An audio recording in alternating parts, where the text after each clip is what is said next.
সাতক্ষীরার আশাশুনি উপজেলার চাপড়া এলাকার মরিচচাপ নদীর পাড়ের বাসিন্দা শিলা বেগম।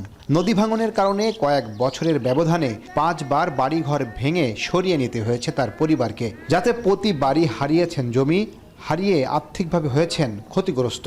সম্প্রতি নদী খনন কাজ শুরু হলে আবারও ভাঙনের মুখে পড়েছে তার পরিবার। আমাদের সব ভাঙনগুলি ভেঙে যাচ্ছে, এই দিয়ে 4 বার, এবার 5 বারের বার। আমাদের সরকারে যদি একটু ব্যবস্থা করতো তো আমরা বেঁচে যেতাম। বাচ্চা কাচ্চা নিয়ে থাকতে গিয়ে আমাদের বিশাল কষ্ট হচ্ছে। আসল কাশ্মীরি মানে স্মার্ট কাশ্মীরি, একটি তাসমিয়া কসমেটিক্স অ্যান্ড টয়লেট্রিজ লিমিটেডের পণ্য।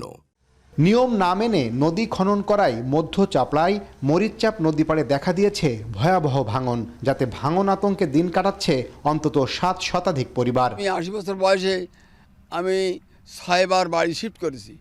সবার বাড়ি শিফট করতে করতে এখানে এসে পৌঁছেছি। আমাদের ঘরে 2 থেকে 3 বার ভাঙা, এই 3 বারের বাড়ি এখানে এসে কবরস্থানে এসে ঘর বাঁধা হয়েছে, কিন্তু এখানেও তো থাকতেছে না। লক্ষ লক্ষ টাকার বাড়িঘর তো নদীতে চলে গেছে, আর এখনও 5টা-6টা বিল্ডিং এখনও ঝুঁকিপূর্ণ আছে। আমাদের পাশে তো হাই স্কুল আছে, প্রাইমারি স্কুল আছে, মসজিদ আছে, এগুলো অনেক ক্ষতিগ্রস্ত।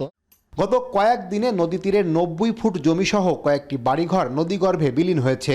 ভাঙনের ঝুঁকিতে আছে আরও বেশ কিছু ঘরবাড়ি, স্কুল, মাদ্রাসা সহ বেশ কিছু স্থাপনা, যাতে আতঙ্কে দিন কাটছে নদী পাড়ের মানুষের।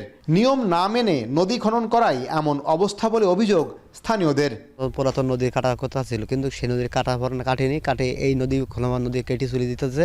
এটা গাছ জোরে জলমেন মতন কত কাজ কাম করতেছে। আমাদের কয়েকটা শিক্ষা প্রতিষ্ঠান আছে, এই চাপড়া মাধ্যমিক বিদ্যালয়, সামনে প্রাইমারি স্কুল, ওখানে একটা মহিলা মাদ্রাসা, এই সবগুলা চলে যাবে। রেকারি সম্পত্তি ভাঙতে ভাঙতে একদম সব নদীর ওপারে চলে গেছে, আর যেখানে নদী কাটার কথা ছিল সেখানে কাটেনি। এখানে 1 মাস যাবত যে অবস্থা আনা হয়েছে, কিন্তু এর কোনো কার্যক্রম দেখতেছি না। এখন দ্রুত যদি কার্যক্রম না করা যায় তাহলে আমাদের এই সাতক্ষীরা জেলা সহ তলিয়ে যাবে। নদী ভাঙন শুরু হওয়ার পর পানি উন্নয়ন বোর্ডের কর্মকর্তাদের নিয়ে ক্ষতিগ্রস্ত এলাকা পরিদর্শন করেছেন উপজেলা নির্বাহী কর্মকর্তা। ভাঙন প্রতিরোধে দ্রুত কার্যক্রম শুরু হবে বলে জানালেন তিনি। জেলা প্রশাসক মহোদয় ভিজিট করেছেন এবং পানি উন্নয়ন বোর্ডের ঊর্ধ্বতন কর্তৃপক্ষরাও ভিজিট করেছেন। তারা আমাদেরকে আশ্বস্ত করেছেন যে অতি দ্রুত সময়ের মধ্যেই তারা জিও ব্যাগ হোক বা প্রোটেকশনের অন্য যে কোনো ব্যবস্থা দিয়েই হোক, তারা অতি সত্বর এটা সংরক্ষণের ব্যবস্থা করবেন মর্মে আমাদেরকে আশ্বস্ত করেছেন। মরিচচাপ নদীর এই অংশ ছাড়াও অতিরিক্ত জোয়ারের ফলে প্রায় 150 ফুট বেড়িবাঁধে দেখা দিয়েছে ফাটল। নদী ভাঙন রোধের পাশাপাশি ক্ষতিগ্রস্ত এসব বাঁধ দ্রুত সংস্কার করার দাবি স্থানীয়দের। আহসান রাজীব, এখন সাতক্ষীরা।